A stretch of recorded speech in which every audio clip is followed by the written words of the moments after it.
بسم اللہ الرحمن الرحیم۔ السلام علیکم۔ ایک بار سرکار دو عالم مسجد نبوی میں تشریف لائے۔ مسجد نبوی کے سامنے حضرت بی بی فاطمہ کا گھر تھا۔ حضرت محمد صلی اللہ علیہ وآلہ وسلم مسجد میں بیٹھے تھے، تب حسن اور حسین کے رونے کی آواز ان کے کانوں میں پڑی۔ حضرت محمد صلی اللہ علیہ وآلہ وسلم بہت پریشان ہو گئے کہ حسن اور حسین کیوں رو رہے ہیں۔ آپ صلی اللہ علیہ وآلہ وسلم جلدی سے اٹھے اور حضرت فاطمہ کے گھر کے دروازے کے پاس تشریف لے گئے۔ دروازہ کھٹکھٹایا، آواز دی، بیٹی دروازہ کھولو۔ اندر سے حضرت فاطمہ بولی، اے بابا جان، میں دروازہ کیسے کھولوں؟ میرے پاس اتنی بڑی چادر نہیں کہ میں اپنے اوپر اوڑھ لوں۔ میری چادر پھٹ چکی ہے۔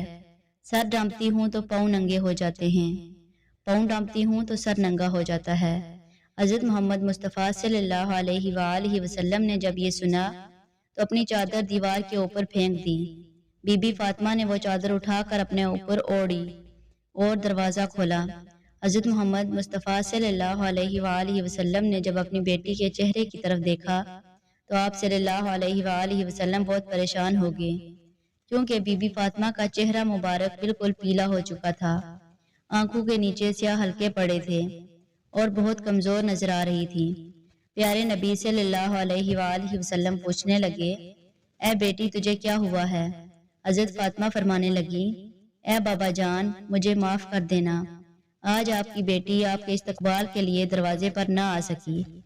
آپ کی بیٹی کہیں دنوں سے بھوکی ہے، اس وجہ سے اتنی کمزوری ہو گئی ہے کہ چارپائی سے اٹھا بھی نہیں جا رہا۔ میرے شوہر حضرت علی اسلام کی تبلیغ کے لیے اللہ تعالیٰ کی کتاب کو مختلف علاقوں میں پہنچانے کے لیے گئے ہیں اور گھر میں کچھ بھی کھانے کو نہیں ہے۔ یہ کہہ کر بی بی فاطمہ زار و قطار رونے لگی اور کہنے لگی، اے بابا جان، حکم کریں آپ۔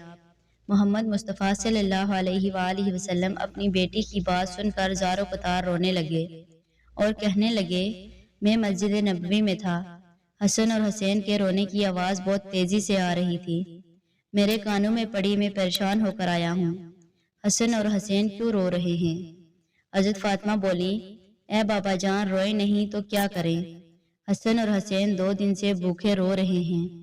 حضرت محمد مصطفیٰ صلی اللہ علیہ وآلہ وسلم نے اپنا ہاتھ اپنی بیٹی کے سر کے اوپر رکھا اور دلاسا دیا، بیٹی صبر کرو۔ رسول صلی اللہ علیہ وآلہ وسلم نے حسین کو گود میں لیا اور اپنی مبارک انگلی حسین کے منہ میں ڈالی۔ حسین انگلی کو چوسنے لگا اور خاموش ہو گیا اور حسن کو کندھوں پر اٹھا لیا۔ دونوں شہزادے خاموش ہو گئے۔ اتنے میں مسجد نبوی میں اذان کی آواز گونجنے لگی۔ حضرت فاطمہ نے جائے نماز بچھائی اور نماز پڑھنے کے لیے کھڑی ہو گئی۔ اتنے میں رسول پاک صلی اللہ علیہ وآلہ وسلم نے دیکھا فاطمہ نماز پڑھتے ہوئے گر گئی ہیں۔ آپ دوڑ کر اپنی بیٹی کے پاس آئے اور پوچھا، ہے بیٹی تجھے کیا ہوا ہے؟ یہ سن کر بی بی فاطمہ زار و قطار رونے لگی اور کہنے لگی، آج آپ کی بیٹی کا 4تھے دن کا فاقہ ہے، ایک کھجور کا دانہ بھی نہیں کھایا ہے، کمزوری کی وجہ سے گر گئی ہوں۔ محمد مصطفیٰ صلی اللہ علیہ وآلہ وسلم نے دیکھا بی بی فاطمہ کے پیٹ پر 3 پتھر بندھے ہوئے ہیں۔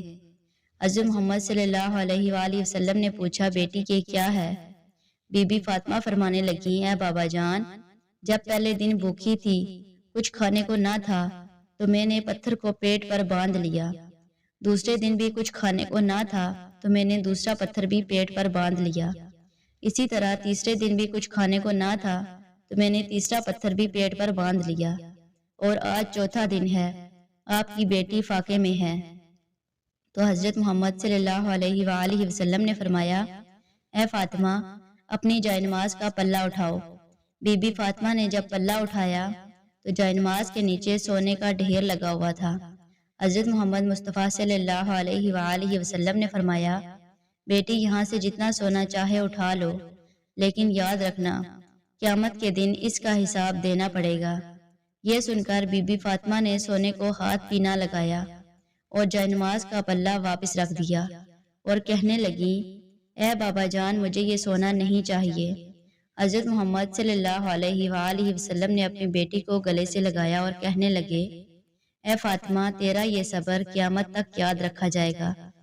تمہارا شوہر حضرت علی اسلام کی تبلیغ کے لیے مختلف علاقوں میں اللہ کی کتاب پہنچانے گیا ہے۔ اے بیٹی صبر کرو، اللہ صبر کرنے والوں کے ساتھ ہوتا ہے۔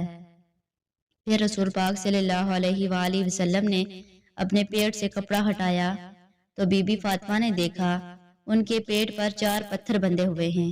سرکار دو عالم صلی اللہ علیہ وآلہ وسلم نے فرمایا، اے بیٹی تو 3 دن کی بھوکی ہے اور میں 4 دن کا بھوکا ہوں۔ حضرت محمد مصطفیٰ صلی اللہ علیہ وآلہ وسلم ایسا کیوں کرتے تھے؟ اگر وہ چاہتے تو پہاڑوں کو سونا کر دیتے۔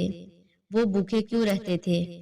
کیونکہ ان کی امت غریبی کی وجہ سے اپنا ایمان کا سودا نہ کرے۔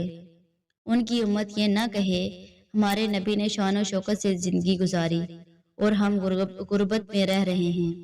حضور پاک صلی اللہ علیہ وآلہ وسلم نے اپنی زندگی میں بہت مشکلات اور تکلیفیں کاٹی اور رہتی دنیا تک مثال قائم کر گئے۔